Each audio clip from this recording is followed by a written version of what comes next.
à tous et bienvenue sur cette nouvelle carte blanche d'Impact Authentique. Aujourd'hui, je reçois Noé Potier. Noé, il est double champion du monde de parachutisme en free fly. Il est athlète de haut niveau. Il est également consultant, conférencier et instructeur, moniteur de vol, aussi bien dans les airs qu'en soufflerie.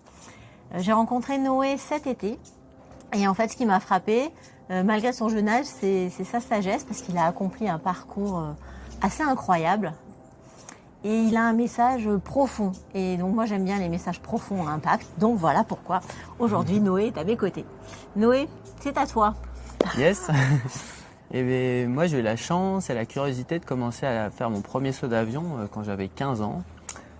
C'est quelque chose qui m'a vraiment marqué, qui m'a chamboulé dans tous les sens, et c'est quelque chose du coup que j'ai eu envie de revivre toute ma vie. Donc assez rapidement, j'ai commencé à faire des petits boulots à droite à gauche.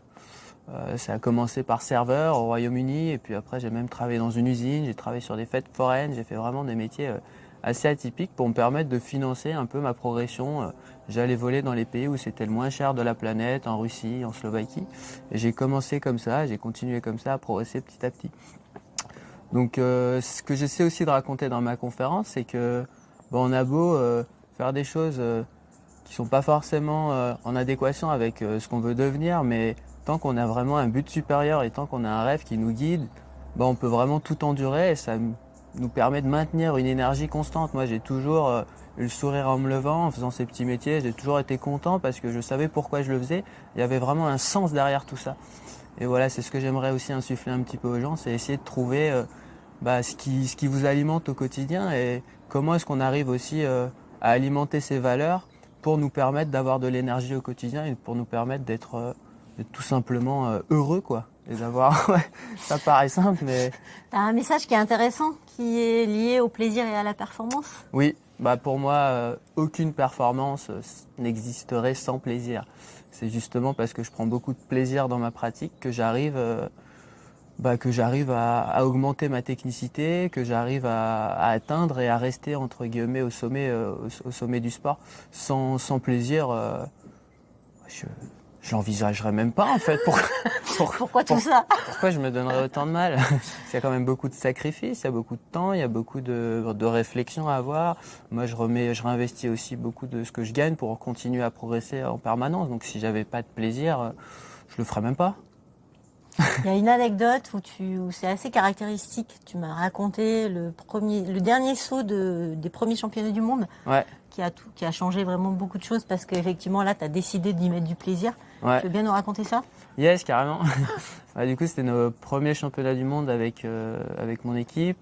On n'était pas forcément les favoris, on nous attendait pas, on s'était entraîné un petit peu de manière comme on a pu.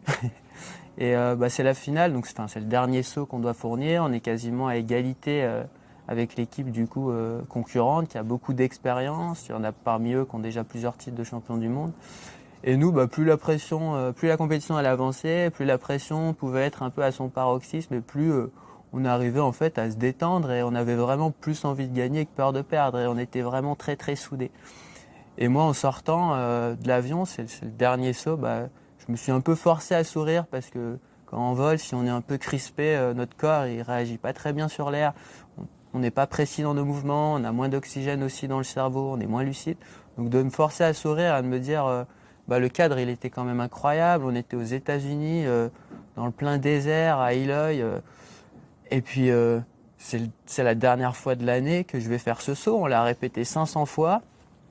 Plus ou moins, et là le saut il dure 43 secondes, c'est la dernière fois qu'on le vole. Donc moi je me suis vraiment forcé à prendre du plaisir, apprécie, profite des sensations, profite du visuel, profite de tes coéquipiers, de toutes ces interactions qu'on a pendant notre saut. Et ça nous a permis de faire notre meilleur saut. Franchement, j'ai ouvert le parachute, j'ai hurlé, j'avais plus de voix. Dès que je me suis posé au sol, on s'est tous fait un gros hug, un gros câlin, et du coup on a fait le saut parfait, quoi. Enfin, le et saut champion du monde. Et champion du monde. Première fois. Première fois, ouais, la première fois c'est toujours très très marquant. Donc le message que tu veux laisser maintenant avec ta conf? Du coup il y a cette partie, comme je l'expliquais, de rêve, d'essayer vraiment de trouver ce qui nous alimente au quotidien, ce qui peut nous donner de l'énergie, qui est lié aussi un peu aux valeurs. Si on alimente nos valeurs dans ce qu'on fait, ça nous permet justement d'entretenir tout ça. Après, je parle aussi d'audace, parce que pour moi, l'audace, c'est pas forcément faire des choses incroyable. C'est juste oser dire un petit peu ce qu'on pense et oser faire un petit peu ce qu'on pense au quotidien. Et pour moi, l'audace, c'est quelque chose à essayer de cultiver tous les jours. Ça nous permet surtout de s'affirmer, ça nous permet de dire qui on est, ça nous permet de revendiquer un petit peu le pouvoir personnel qu'on a sur nous. Donc moi, j'encourage vraiment les gens à être audacieux sur n'importe quoi. Ça, c'est le deuxième message. Et puis pour moi, il y a plus de choses, il y a plus à perdre, à ne pas être audacieux et à rester dans une situation qui nous correspond pas ou dans laquelle une situation délétère dans laquelle on a vraiment le sentiment d'être étouffé. Et pour moi, c'est plus difficile d'être dans une situation comme ceci plutôt que d'oser faire quelque chose et d'essayer de faire un peu bouger les lignes. Donc inciter à être audacieux. Et enfin, la troisième partie, c'est vraiment réussir à rester concentré. Il faut avoir un rêve, une vision, un but supérieur pour nous donner une direction, donc un fil rouge, mais après, il ne faut pas être constamment tourné vers ça, parce que sinon on en oublie de vivre, on en oublie vraiment d'être concentré sur ce qu'on a à l'heure actuelle. Et ce qu'on a à l'heure actuelle, c'est tout ce dont on dispose, c'est tout ce qui existe vraiment. Le reste est dans notre tête. Donc apprécier ce qu'on a, le nourrir, le savourer et se concentrer plus sur plus ce qu'on est en train de faire que ce qu'on pourra avoir plus tard.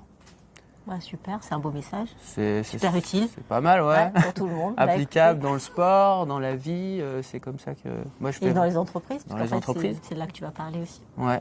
Ok, super, merci beaucoup Noé. Avec plaisir. Et puis, à bientôt pour une prochaine carte blanche.